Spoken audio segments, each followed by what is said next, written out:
Hi, welcome to Enter the Bunker, where we launch you into thriving. Each week we talk about a different virtue that can be used as a building brick to build your own personal bunkers. We share personal stories, as well as tips and tricks to help you thrive instead of survive. So sit down, relax, and enter the bunker.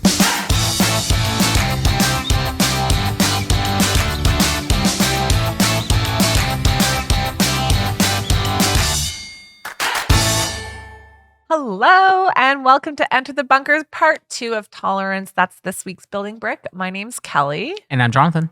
And we're going to go over how to build tolerance for others. So we have 3 ways here, 3 tips. Take them or leave them. We suggest taking them. Gotta take them. Yeah.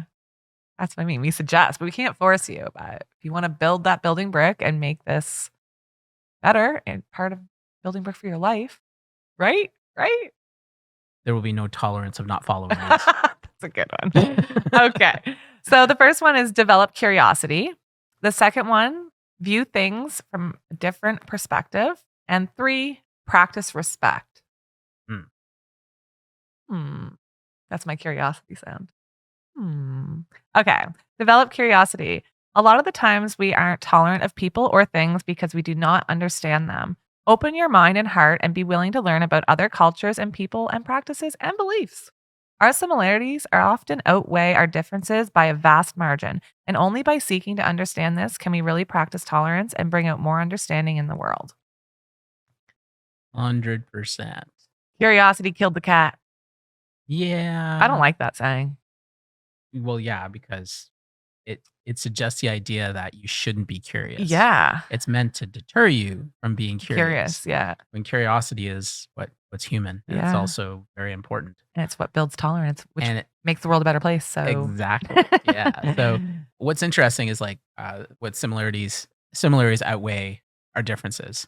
And if you have curiosity about, take for example, what's going on right now in regards to wars in the world, right? So a lot of people very quickly started to judge an entire nation, Russia, right, versus the Ukraine and what's going on there. You know, if you stop to think, get curious about like, well, what's going on with the people, like, is it, if you actually talk to somebody who's in Russia, yes, right, yeah, you quickly realize that they're in the same boat as you. And there's really that the whole thing that's happening now has nothing to do with them. Right. But I know that kind of actually made me really sad when I started seeing, like, I'm trying to understand everyone's perspective on it. But then it also, because I think government of like a country is like the smallest part and the people are like the biggest part. So like, what about the people? So say the government is bad. I have no clue. I haven't looked into it a lot, but like, what about all those innocent people? Right. And I know for a fact, like certain companies have like pulled out of Russia. So like online companies that they would work through, and now they can't even friggin' work. Right. Like how is, yeah. Yeah. And everybody's being affected by Yeah. it. And it's very sad. It is. And the truth is that you have that happening, and it's happening to just everyday people. And if you have the curiosity to like look at what the sameness of those people in that situation, Yeah. it gets you off of this like, war, drum beating, like beating the war drum sort of thing Yeah. that some people have taken up because of what the media has been pushing. Yeah. Of just like, yeah, we should go to war and, stop Russia, rah, rah, rah, this kind of thing. Coming from other people that haven't even stopped to realize that it's like, look, like the people who are on the other end are suffering as much with this whole scenario. And it isn't those people that are doing it. Exactly. It's the governments. Yeah. Like it's the I it's know. the small elite that Yeah. are pushing this whole thing. Yeah. And if you stop to actually like look at that and understand that there's really not a lot of differences, then you need that curiosity to do it. Here at the bunker, what is our history?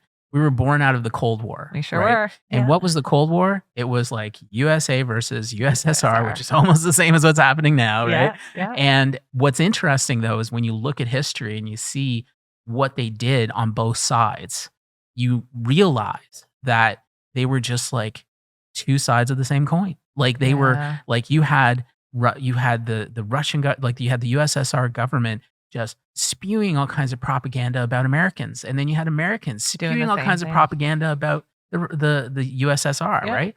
And so then it got everybody thinking they were completely different, and they could be no way that they could possibly be able to be friends or anything, Because right? there's nothing in common there. Yeah. So it's if you take away all these things, like these externalities that are telling you all these kinds of things, you have the curiosity to actually talk to somebody who is in Russia, right? Or who's from Russia, and to understand what's going on. Then you suddenly realize it's like, you know what? All this stuff that's happening, yeah, we really have nothing to do with it. And we really we just need to be able to connect with one another. Yeah. Right? That's actually how I pictured it. So like I'm a mom of 2 boys and I have a place to live, and I remember when all this was going down, I'm like, what about like the mom, like the kids? Yeah. That's what I thought. Like it was the kids. So which makes you think of like the moms and the dads, of course. But like the kids are the first thing that pops in my head. And yeah, you do have a lot in common. You just got to find it and drop the bad stuff and find the similarities. Exactly. Okay, number 2 was view things from a different perspective. It should go without saying that not everyone is the same, but often that is the root of intolerance, the inability to understand that people may have a different perspective from you. Life would be boring if everyone was the same, so seek to understand and even celebrate the differences that we have. You may never fully understand their perspective, but by understanding there will be differences and allowing them to exist, tolerance will grow. Our diversity is our strength. So again, yeah. I guess my mom would say, put yourself in their shoes. Yeah. Yeah. Put yourself in their shoes.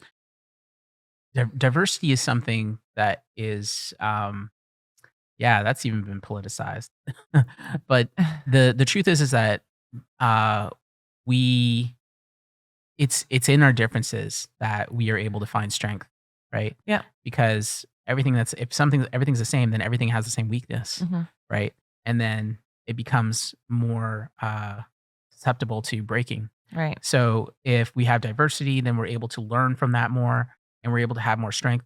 I actually think of jobs like Peer Place when we were talking about this, even just because everyone knows something different. Everyone is using their strengths in different areas. But if somebody was to use a strength in another area, things might crumble, like you just said. Yeah. And even then, even just think on the biological level, right? Mhm. Like there is even understood that if you are to combine different DNA from completely different races, then the offspring are actually much more stronger, much more robust than if they were to come from cousins, right? And what do we know about that? If you actually end up having offspring from the same gene pool, you end up with offspring that end up having all kinds of issues, right? It gets weaker and weaker, right? So just at the biological level, diversity is a part of creation. And if we have, the more you're able to actually have the understanding of perspectives in a similar fashion, the stronger your perspective becomes, because everybody's living in their own perspective in their own world, right? And so the more you're able to have a model that embraces all of them, then the more you're going to be able to actually be closer to what is the truth. Right. Yeah. If you keep on holding on to just yours and not actually taking in others, then you're just kind of stuck in your own illusion, and then you end up just fighting with everything else that's not fitting into it. Yeah. Right. Yeah. So it's really about being able to practice appreciating others' different perspectives. So in terms of building the building brick, you want to always be seeking different opinions, and different ideas, and different perspectives, and then just appreciate them, and then just to try to if it's something that challenges yours, well then that's good, right? Yeah. And so you want to be able to have it challenged and be like, okay, so how does that fit into this? Why is my model not working, with this? And just have some discovery, and then from that you're able to just get stronger. Yeah, I like it. Yeah. Okay, and number 3, the last one, is practice respect. So more importantly, practice the respect that you'd wish to be given. Do unto you that you want done to, what's that saying? Do unto others as you would have done to yourself. Yes. Yeah. If someone were to treat you differently because you had a different opinion, or if you thought for yourself, you wouldn't be too happy. You have the responsibility to extend the same courtesy to others that you want to for yourself.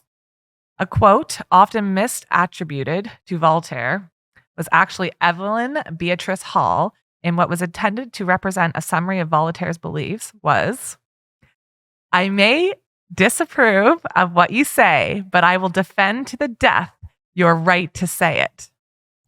It is, and in this very essence of tolerance, we all have the right to think for ourselves, and we all have the right to be accepted for doing so. Look at that. Wow. So in our last episode, we were talking about, I actually mentioned Voltaire and how this other quote was attributed to him, but I was wrong. So I apologize to our listeners who heard that and thought it was Voltaire. It is actually Evelyn Beatrice Hall who said it, and I have no clue who she is, but I will find out now that I've heard this, because there's tons of memes everywhere that attribute that to Voltaire, honestly. Really? Oh, yeah. Yeah. I may disapprove of what you say, but I will defend to the death your right to say it. Imagine if that was like our prime minister. That'd be so like, I feel so free then. Yeah, I wish. Like I'm just sitting here and I just like, it just made me like smile. Like just imagine if somebody like, freaking Evelyn, she should have been. Why is an Evelyn prime minister? Yeah. So yeah, I think that when it comes to practicing respect, and again, it's again like in the quote, like it's you may disapprove of what they say, but you just have to appreciate allowing them to be able to do that. Let them have a voice. Yeah, and this is something that's being talked about a lot now, especially in Canada with the lack of freedom. Yeah. In social media. Or anywhere, so like, look at what happens now. If you say something wrong, you're censored, right? Yeah. And it's so strange because we're supposed to be like one of the freest nations on earth. Right. And now if you say something that doesn't follow what conduct or something. what do they call it? Community guidelines. Yeah, community right? guidelines. Something like that, right? So like, what are the community guidelines that, we just said something that was different from what everybody else is saying? It's all what's funny is that what happens in social media now, especially on Facebook, yeah, they have the fact checkers. Oh yeah, yes, and they're actually so it actually came out in court that those aren't actually facts; they're actually their opinions, and they're not based on any fact. It's just the opinions that they want to have. I noticed that are the one correct opinions. Yeah, I noticed one time that it actually said like this has been fact checked and it says it's not real, but it still kept it on there, but it just wanted you to know. You know what I mean? Yeah. It's like the idea is to discredit and to discredit it and make sure that people don't accept a different view. Yeah, that's right. Exactly. It's just like, oh, fact checker said this isn't right. Then we'll just like not pay attention to it. It's kind of like saying Trump, stop listening to it. Yeah. Right. So it's the same sort of thing where this is happening. The technological level, like it's actually impacting the way people can communicate ideas with each other. And so if we just had basic respect to be able to practice that with one another, we would see a huge difference. And in terms of building your building brick, you need to understand that if somebody has something different to say, then respectfully, disagree. Yeah. Right. That's okay. Yeah. And I think that art has been lost on a lot of people. Right. Occasionally, I see people who still know how to engage in discourse and not get into being disrespectful. Yeah. Occasionally. Yeah. But most of the time, if you don't agree with somebody, then you immediately disrespect them as a way to argue your point, is not something that is acceptable and is not going to build your building brick of tolerance at all. Right? You know what? I'm sitting here thinking too, like, I feel like what you're saying has been like practiced over the last couple of years, like having to listen to other people's opinions. And because I guess I'm getting kind of into COVID here. So like vaccinated versus unvaccinated. And you kind of got me thinking, because I say I respect people's decisions. I'm like, yes. And I'll say it to their face. Like I'll listen to them. I'll do all that. But in the end, like I have friends who are 100, like who are on the same like this decision as me. So then I'll go and I'll be like, oh, blah, blah, blah. I can't believe so it's like, that's kind of being disrespectful behind their back. Yeah. Yeah. So you got some work to do. I got some work to do. You can join us next week for prayerfulness. Pray to see you there. Thank you for listening to Enter the Bunker. Make sure to follow us on Instagram where you can share your story and also look at behind the scenes of how we make our podcast. You can watch the video version of this podcast on YouTube by simply searching Enter the Bunker. Tune in next time as we launch into thriving.